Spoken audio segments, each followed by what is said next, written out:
all the planets in the solar system, Earth and Mars, the third and fourth planets from the Sun, are the most similar. But despite the similarities, Mars is essentially like no other planet. It is a unique world. It was an elusive and baffling planet to astronomers for hundreds of years. Through early telescopes, it appeared to be a small red sphere, later estimated to be about half the size of Earth.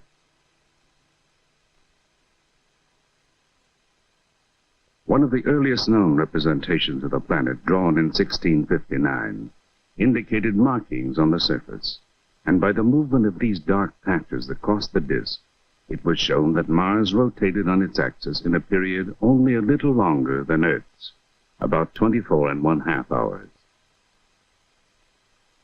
It was observed, too, that the tilt of its axis, like the Earth's, exposes its polar regions alternately to the sunlight. Thus, each hemisphere has a summer and winter period. And since Mars orbits the Sun in 687 Earth days, one Martian year and each of its seasons is almost twice as long as Earth's. Later mappings of the planet displayed light and dark regions identified erroneously as continents and oceans. The land masses red as the sandstone districts on Earth, the water a greenish blue.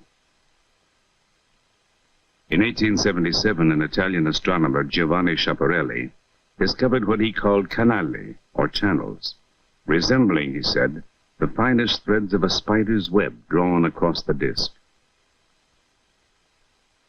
In America, Percival Lowell founded an observatory to study these Martian features. Massive irrigation systems, he called them, designed to carry water from the melting ice caps to the major centers of a dying civilization. Science fiction writers populated the cities with terrible creatures of heroic size, with skills beyond Earthman's dreams.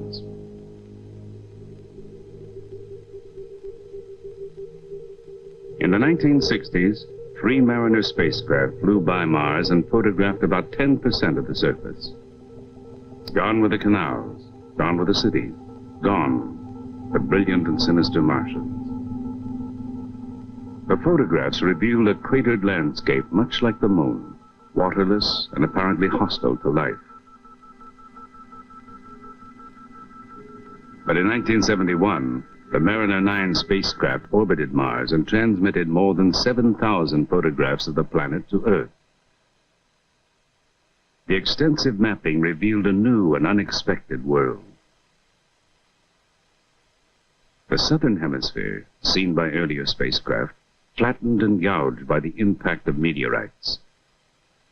The northern hemisphere, a vast plain with few craters, and rising from the plain, a great dome called Tharsis, topped by giant volcanoes.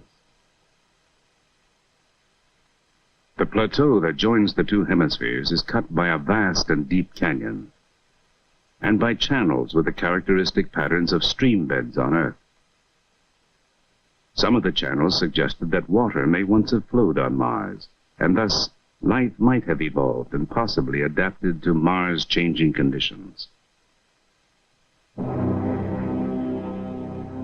And then, in 1975, 2 Viking spacecraft were launched, each of which was programmed to land a robot on the Martian surface. One of its principal objectives was to test for the presence or absence of living organisms. A communication system linked the spacecraft to the Mission Control and Computing Center in Pasadena, California.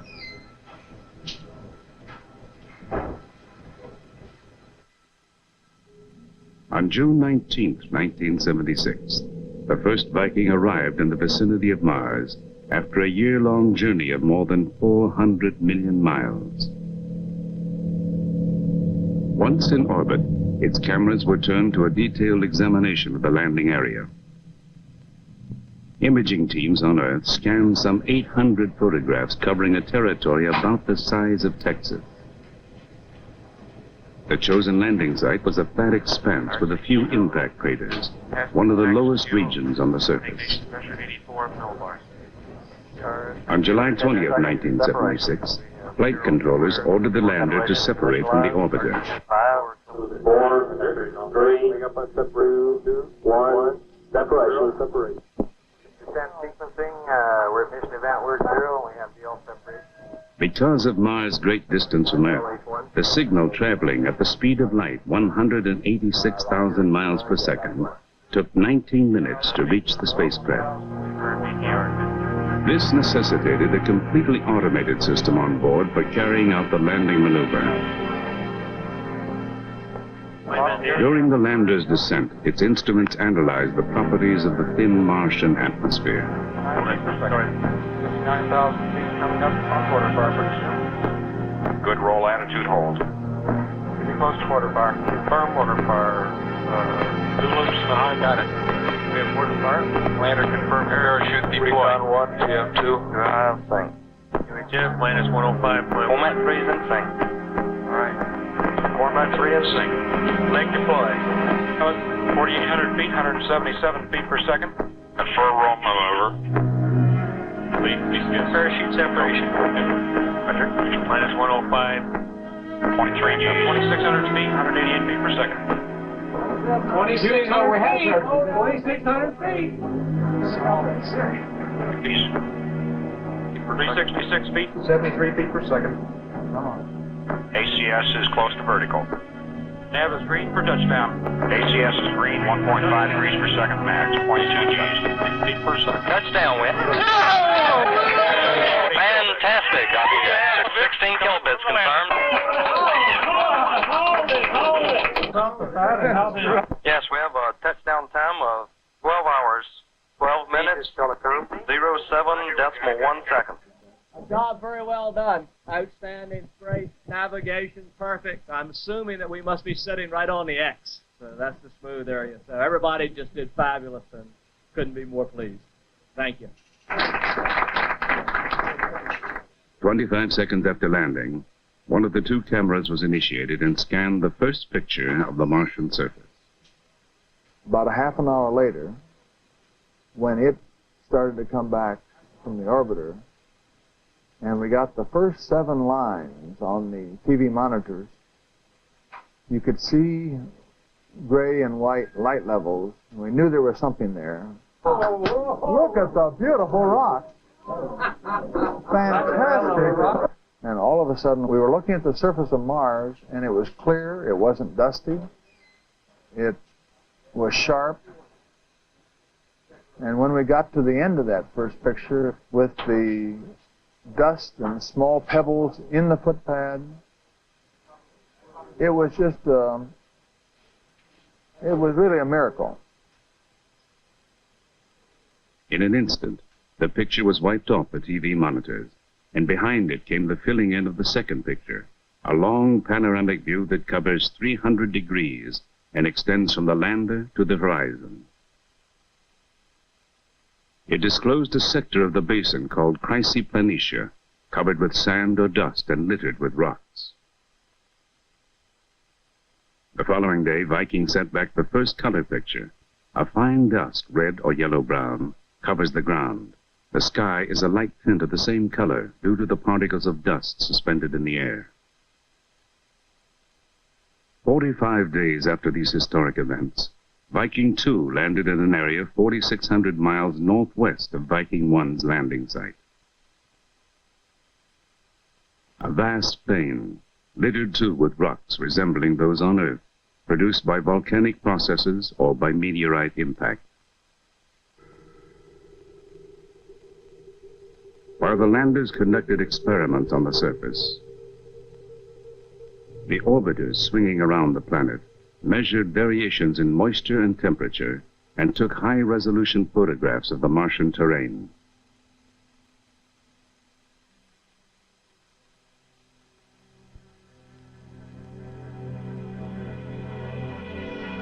Four and a half billion years ago, the planets were formed from the gas and dust of the solar nebula.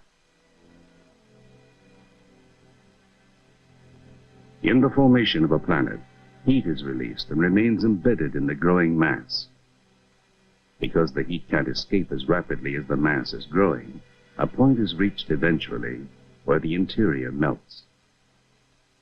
On Mars, the heavier material sank toward the center, and the lighter material rose to form a crust at the surface. And this crust contained ice and other condensates. A later stage may have occurred where molten rock intruded into the crust and melted the ice, causing a slurry of water and rock and dust to flow across the surface. Some observers believe that such a process may have been the cause of the major channels which we see on the surface of Mars today. But others believe that in Mars' first billion years, the atmosphere may have been warm and dense enough for rain to fall and for rivers to flow.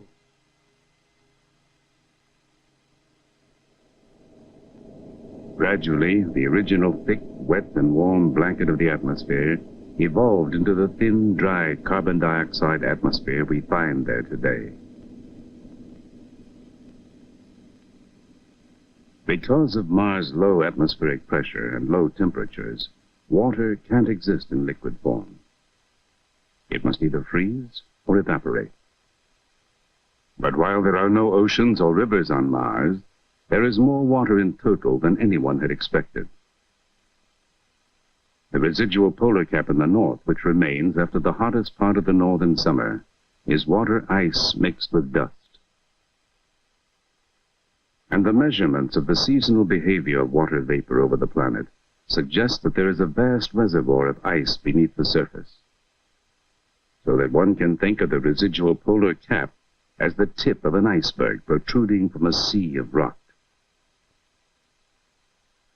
At lower latitudes, the water vapor condenses to form clouds that ride high in the atmosphere or swirl around the slopes of Martian volcanoes. And further south, in the canyons and valleys, there is frequently an ice haze seen to form and evaporate in the early hours of the morning as the sun warms the atmosphere. On Earth, the ocean's heat and moisture and the heat and air currents over land masses interact to produce complex weather patterns. On Mars, because of the absence of large bodies of water and of massive cloud covers, the weather doesn't vary much from day to day. Like a remote weather station on Earth, Viking's meteorology instrument measures Mars' atmospheric pressure, temperature, wind speed, and wind direction. Temperatures range from minus 122 degrees Fahrenheit just after dawn to minus 22 degrees in the mid-afternoon. Light winds from the east in the late afternoon change to light winds from the southwest after midnight. Maximum wind speed is 15 miles per hour. But in the early summer, the heating of dust particles in the air generates violent dust storms in the low regions of the planet. Driven by winds that reach 150 miles an hour, they may blanket the entire planet in a few days.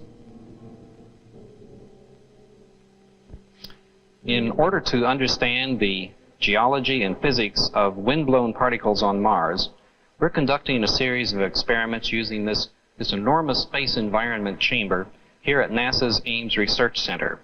We've placed an open-circuit wind tunnel in this chamber, and we're able to operate at atmospheric surface pressures comparable to those on Mars. In this particular series of experiments, we have placed a crater model in the tunnel floor, and we want to determine the zones of erosion and deposition around the crater. In this particular case, we're going to let the wind blow across the crater and see what those zones of erosion and deposition are like. The light and dark streaks associated with craters are the most common features on the surface of Mars related to wind. The light streaks are deposits of fallout from the global dust storms. The dark streaks are regions from which a thin layer of light material has been removed, revealing a darker underlying surface. These streaks serve as wind markers. Their patterns define the wind flow.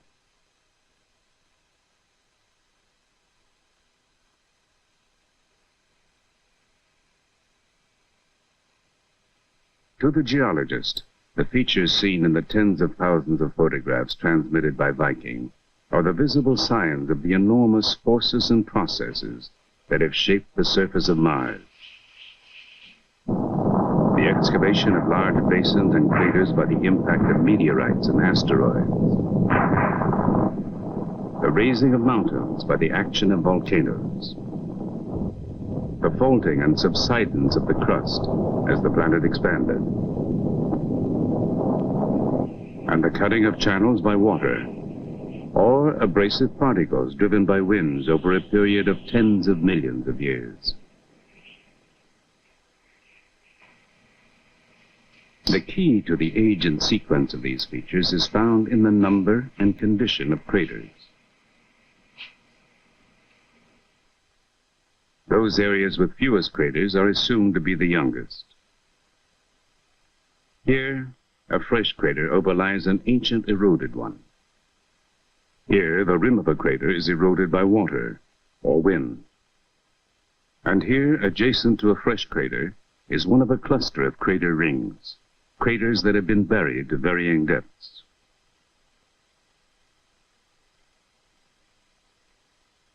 Over millions of years, the repeated flows of lava built the volcanic mountains of Mars. 12 are larger than any on Earth. The largest, Olympus Mons, rises 3 times higher than Mount Everest and is broad enough to cover the whole chain of volcanoes that form the Hawaiian Islands. The great gash that cuts through Mars' equatorial zone is Valles Marineris, a mighty canyon system that extends over an area more than 3,000 miles long and up to 400 miles wide, and drops 4 miles below the flat cratered surface of the plateau. Canyon walls are gullied, dissected by tributary canyons, or scarred by catastrophic landslides, leaving steep cliffs and great fractured surfaces.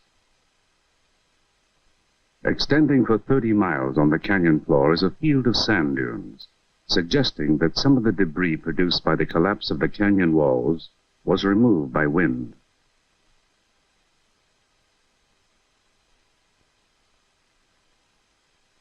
These ancient channels that resemble dry riverbeds on Earth could have been formed by primeval rainstorms. But the vast channel systems that start in areas of collapsed terrain, with broad streamlines extending hundreds of miles across the lowlands, and teardrop-shaped islands soaring to thousands of feet above the channel bed, testify to a process without any parallel on Earth. Viking also photographed the 2 cratered moons of Mars, Phobos, the inner moon, marked by striations which, on closer view, resolve into grooves several miles long, and Deimos, the smaller outer moon. Viking, traveling at 3,800 miles an hour and passing only 30 miles away, could observe boulders on the moon's surface, some as large as 100 feet across. The geologic record of the planet suggests that Mars, like the Earth, has experienced periodic changes of climate. The best evidence of this is seen in the strange spiral patterns of Mars' polar regions. The dark bands are scarps or cliffs of bare ground within the North Polar ice cap. On each scarp are numerous small terraces eroded from layered rocks. This is a model of layered terrain, an area about 40 miles across. It is believed that the large scarps and the small terraces represent 2 different cycles of climatic change which occur simultaneously. Because of Mars' oscillation in its orbit about the Sun, the polar regions are alternately warm and cold, for periods of tens of thousands to millions of years. During the cold period, mixtures of dust and ice were deposited in a series of near horizontal layers, obscuring the underlying topography. Then a period of warmer climate followed, and erosion set in, cutting deep valleys into the icy mass of the polar caps. After the erosion cycle, new layers were laid down, and another episode of erosion followed. This oblique truncating of one set of terraces by another indicates that the climate turns on and off, the first geological evidence for cyclical climatic change on a planet other than the Earth. The speculations about changes in the atmosphere and climate were closely related to the notion that life in some form might exist on Mars. On Earth, life developed several billion years ago, at a time when the overall properties of Mars and the Earth were very similar. Now, over the ensuing billions of years, Mars and the Earth evolved separately. However, Mars today still has chemicals on its surface, an atmosphere, temperatures and pressures within which we believe life can exist. The Viking lander was equipped with 3 life detection experiments designed to test for chemical changes caused by life processes that are familiar to us on Earth.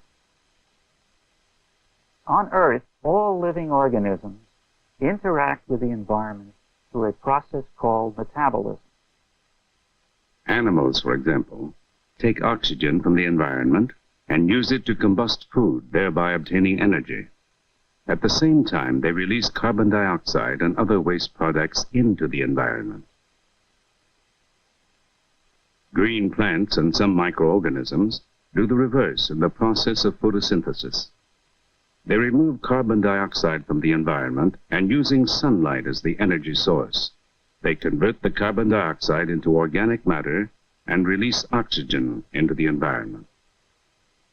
If the experiments on Mars indicated that similar processes were occurring, then we would presume the possible existence of organisms on that planet.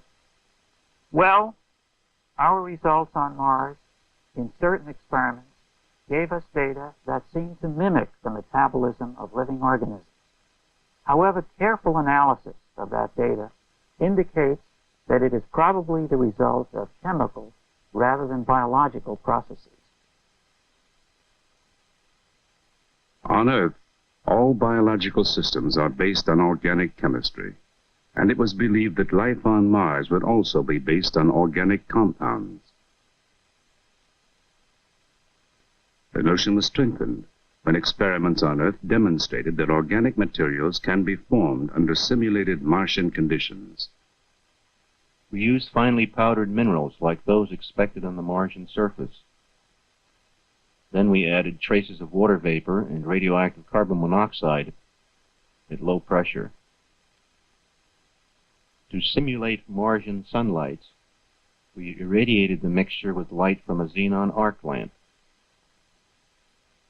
When we heated the sample and captured the gases that were formed, our radiation counter showed that the carbon monoxide and water had been converted to organic compounds. But Viking's instruments failed to detect organic compounds of any kind. That fact, in the opinion of some observers, has increased the odds against the existence of living organisms on Mars.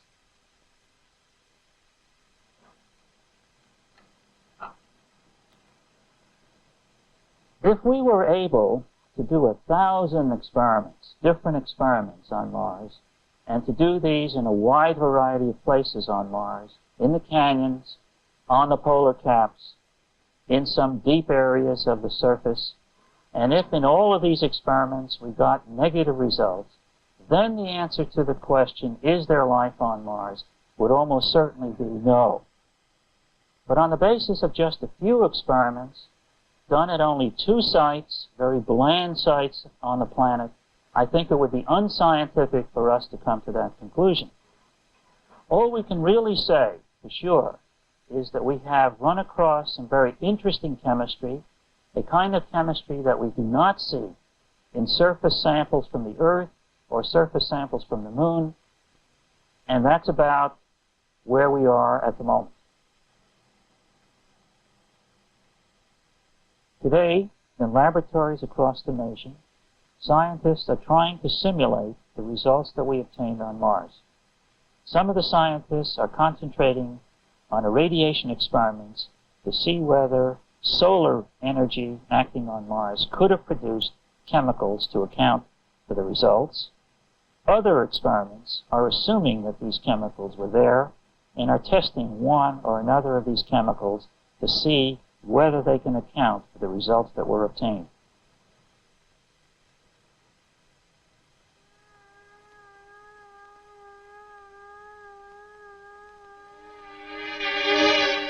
The question of life on Mars is only one of the inexhaustible number of questions for which we continue to seek answers in space. Questions about the origin and evolution of the solar system, of our own planet, and our own species.